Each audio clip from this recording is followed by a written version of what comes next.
श्री गणेशाय नमः। परम ब्रह्मात्मने नमः। वेद पुरुषाय नमः। महासरस्वते नमः। श्री गुरुचरण कमलेभ्यो नमः। गजाननं भूतगणाधिसेवितं कपितजम्बोफलचारुभक्षणम् उमासुतं शोकविनाशकारकं नमामि विघ्नेश्वरपादपङ्कजम्। सर्वमङ्गलमाङ्गल्ये शिवे सर्वार्थसाधिके शरण्ये त्र्यम्बिके गौरी नारायणी नमोऽस्तुते।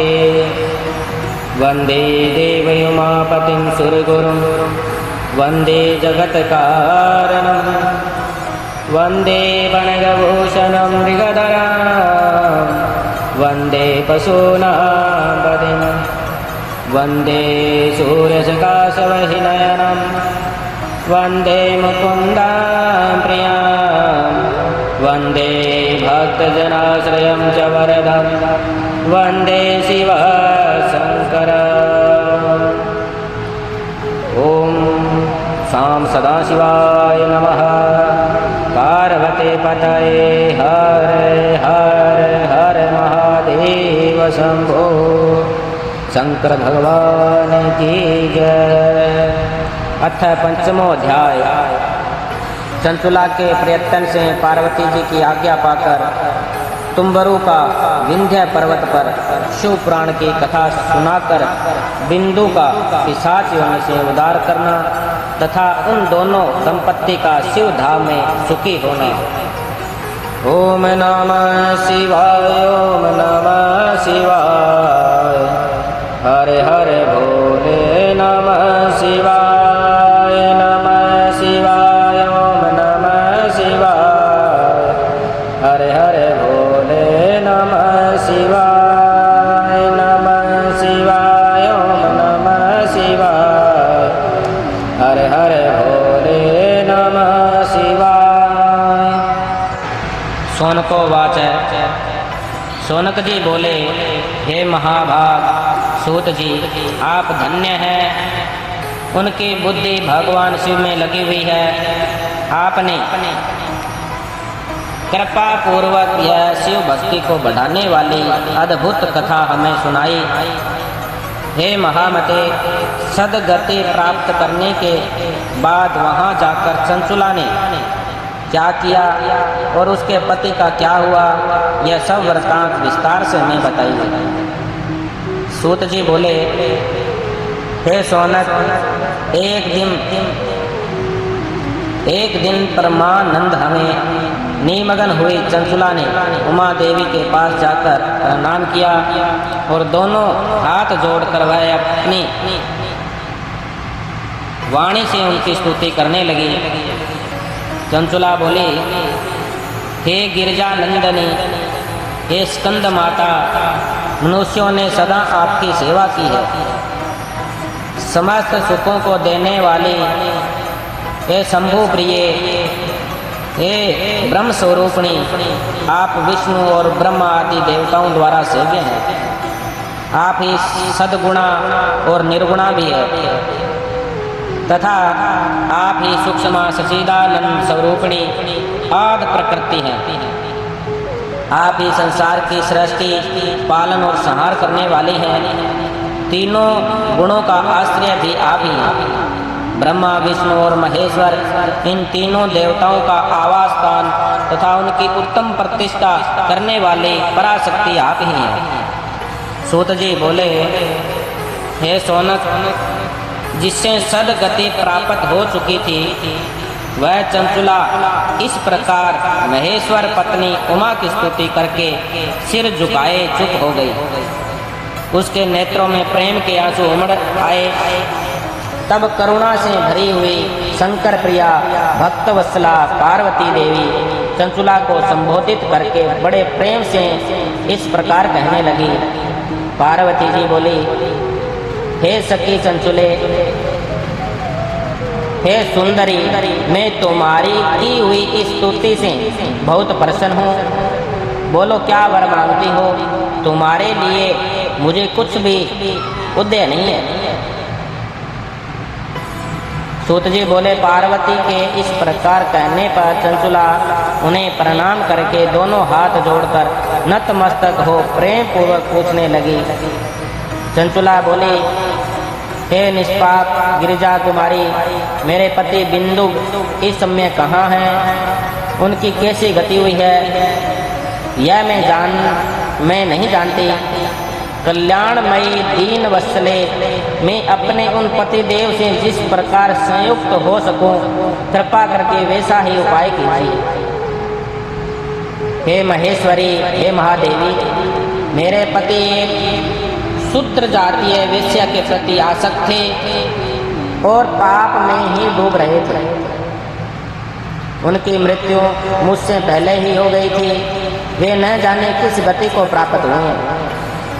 सूत जी बोले, चंचुला का यह वचन सुनकर नीति वत्सला हिमालय पुत्री देवी पार्वती ने अत्यंत प्रेम पूर्वक यह उत्तर दिया। गिरिजा बोली, हे सुते, तुम्हारा बिंदु नाम वाला पति बड़ा पापी था। उसका अंतकरण बड़ा ही दूषित था। वेश्या का उपभोग करने वाला वह महामूढ़ मरने के बाद नरक में पड़ा। अगणित वर्षों तक नरक में नाना प्रकार के दुख भोगकर वह पापात्मा अपने शेष पापों को भोगने के लिए विंध्या पर्वत पर पिशाच हुआ है। इस समय वह पिशाच की अवस्थाओं में ही है और नाना प्रकार के क्लेश उठा रहा है। वह दुष्ट वही वायु पीकर रहता है और सदा सब प्रकार के कष्ट सहता है।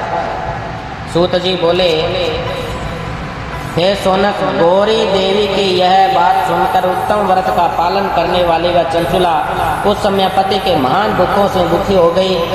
फिर मन को स्थिर करके उस ब्राह्मण पत्नी ने व्यथित हृदय से महेश्वर को प्रणाम करके पुनः पूछा। चंचुला बोली, हे महेश्वरी, हे महादेवी, मुझ पर कृपा कीजिए और दूषित कर्म करने वाले मेरे उस दुष्ट पति का अब उद्धार कर दीजिए। हे देवी, कुत्सित बुद्धि वाले मेरे उस पापात्मा पति को किस उपाय से उत्तम गति प्राप्त हो सकती है, यह शीघ्र बताएं। आपको नमस्कार है। सूत जी बोले, उसकी यह बात सुनकर भक्त वत्सला पार्वती जी अपनी सखी चंचुला से प्रसन्न होकर ऐसे कहने लगी। पार्वती जी बोली, तुम्हारे पति यदि शिव प्राण की पुण्यमयी उत्तम कथा सुने तो सारी दुर्गति को पार करके वह उत्तम गति भागी हो सकता है। अमृत के समान मधुर अक्षरों से युक्त गौरी देवी का यह वचन आदर पूर्वक सुनकर चंचुला हाथ जोड़कर मस्तक झुकाकर उन्हें बारंबार प्रणाम किया और अपने पति के समस्त पापों की शुद्धि तथा उत्तम गति की प्राप्ति के लिए पार्वती देवी से यह प्रार्थना की कि मेरे पति को शिव पुराण सुनाने की व्यवस्था होनी चाहिए। सूत जी बोले, उस ब्राह्मण पत्नी के बारंबार प्रार्थना करने पर शिव प्रिया गौरी देवी को बड़ी दया आई। उन भक्त वत्सला महेश्वरी गिरिजा राजकुमारी ने भगवान शिव की उत्तम कीर्ति का गान करने वाले गंधर्वराज तुम्बकरु को बुलाकर उनसे प्रार्थना पूर्वक इस प्रकार कहा। गिरिजा बोले, मेरे मन की बातों को जानकर मेरे अभीष्ट कार्यों को सिद्ध करने वाले तथा शिव में प्रीति रखने वाले हे तुम्बुरो, मैं तुमसे एक बात कहती हूँ, तुम्हारा कल्याण हो। तुम मेरी इस सखी के साथ शीघ्र ही विंध्य पर्वत पर जाओ। वहाँ एक महाघोर और भयंकर पिशाच रहता है। उसका वृत्तांत तुम आरंभ से ही सुनो। मैं तुमसे प्रसन्नता पूर्वक सब कुछ बताती हूँ। पूर्व जन्म में वह पिशाच बिंदुक नामक ब्राह्मण था। वह मेरी इस सखी चंचुला का पति था, परंतु वह दुष्ट वेश्यागामी हो गया। स्नान संध्या आदि नित्याक्रम छोड़कर वह अपवित्र रहने लगा। क्रोध के कारण उसकी बुद्धि पर मूढ़ता छा गई थी। वह कर्तव्य का विवेक नहीं जानता था। अभक्ष्य भक्षण, सज्जनों से द्वेष और दूषित वस्तुओं का दान लेता, यही उसका स्वाभाविक कर्म बन गया था। वह अस्त्र शस्त्र लेकर हिंसा करता, बाएं हाथ से खाता, दीनों को सताता और क्रूरता पूर्वक पराये घरों में आग लगा देता था। वह चंडालों से प्रेम करता और प्रतिदिन वेश्याओं के संपर्क में रहता था। वह बड़ा दुष्ट था। उस पापी ने अपनी पत्नी का परित्याग कर दिया था और वह दुष्टों के संगत में निरत रहता था। उसने वेश्या के कुसंगत से अपने सारे पुण्य नष्ट कर लिए और धन के लोभ से अपनी पत्नी को निर्भया करके व्यभिचारिणी बना डाला। वह मृत्यु पर्यंत दुराचार में ही फंसा रहा। फिर समय आने पर उसकी मृत्यु हो गई। वह पापियों के भोग स्थान और यमपुर में गया और वहाँ बहुत से नरकों को भोग कर वह दुष्ट आत्मा इस समय विंध्य पर्वत पर पिशाच बना हुआ है। वहीं पर वह दुष्ट पिशाच अपने पापों का फल भोग रहा है। तुम उसके आगे यत्न पूर्वक शिव पुराण की उस दिव्य कथा का प्रवचन करो जो परम पुण्यमयी तथा समस्त पापों का नाश करने वाली है। उस शिव पुराण की कथा के स्मरण से उसका हृदय शीघ्र ही समस्त पापों से शुद्ध हो जाएगा और वह प्रेत योनि का परित्याग कर देगा। दुर्गति से मुक्त होने पर उस बिंदुक नामक पिशाच को मेरी आज्ञा से विमान पर बैठाकर तुम भगवान शिव के समीप ले जाओ। सूत जी बोले, हे सोनक महेश्वरी, उमा के इस प्रकार आदेश देने पर गंधर्वराज तुम्बरु मन ही मन बड़े प्रसन्न हुए और उन्होंने अपने भाग्य की सराहना की। तत्पश्चात उस पिशाच की सती साध्वी पत्नी चंचुला के साथ विमान पर बैठकर नारद के प्रिय मित्र तुम्बरु वेगपूर्वक विंध्याचल पर्वत पर गए और वहाँ पिशाच रहता था। वहाँ उन्होंने उस पिशाच को देखा। उसका शरीर विशाल था और उसकी ठोड़ी बहुत बड़ी थी। वह कभी हंसता, कभी रोता और कभी उछलता था। उसकी आकृति बड़े विकराल थे। भगवान शिव की उत्तम कीर्ति का गान करने वाले महाबली तुम्बरु ने उस अत्यंत भयंकर पिशाच को बलपूर्वक पाशों द्वारा बांध लिया। तदंतर तुम्बरु ने शिव पुराण की कथा वाचने का निश्चय करके महोत्सव युक्त स्थान और मंडप आदि की रचना की। इतने में ही संपूर्ण लोकों में बड़े वेग से यह प्रचार हो गया कि देवी पार्वती की आज्ञा से एक पिशाच का उद्धार करने का उद्देश्य से शिव पुराण की उत्तम कथा सुनाने के लिए तुम्बरु विंध्या पर्वत पर गए। तब तो उस कथा को सुनने के लिए लोभ से बहुत से देवता और ऋषि भी शीघ्र ही वहाँ जा पहुँचे। आदर पूर्वक शिव पुराण सुनने के लिए आए हुए लोगों का उस पर्वत पर बड़ा अद्भुत और कल्याणकारी समाज जुट गया। तत्पश्चात तुम्बरु ने उस पिशाच को पासों से बांधकर आसन पर बिठाया और हाथ में वीणा लेकर गौरीपति की कथा का गान आरंभ किया। महात्म्य सहित पहली अर्थात प्रथम संहिता से लेकर 7वीं संहिता तक शिव पुराण की कथा का उन्होंने स्पष्ट वर्णन किया। 7 संहिता वाले शिव पुराण का आदर पूर्वक श्रवण करके वे सभी श्रोता पूर्णतः कृतार्थ हो गए तथा उस परम पुण्यमय शिव पुराण को सुनकर वह पिशाच अपने सारे पापों को धोकर उस पिशाच का शरीर को त्याग दिया। शीघ्र ही उसका स्वरूप दिव्य हो गया। अंग कांति गौर वर्ण की हो गई। शरीर पर श्वेत वस्त्र तथा सब प्रकार के पुरुषोचित आभूषण उसके अंगों को उदासित करने लगे। वह त्रिनेत्रधारी चंद्रशेखर रूप हो गया। इस प्रकार दिव्य देहधारी होकर श्रीमान बिंदुक अपनी भार्या चंचुला के साथ स्वयं भी पार्वती पति भगवान शिव के दिव्य चरित्र का गुणगान करने लगा। उसकी स्त्री को इस प्रकार दिव्य रूप से सुशोभित देखकर वे सभी देवता और ऋषि बड़े विस्मित हुए। उनका चित्त परमानंद से परिपूर्ण हो गया। भगवान महेश्वर का वह अद्भुत चरित्र सुनकर वे सभी श्रोता परम कृतार्थ हो प्रेम पूर्वक श्री शिव का योगासन करते हुए अपने अपने धामों को चले गए।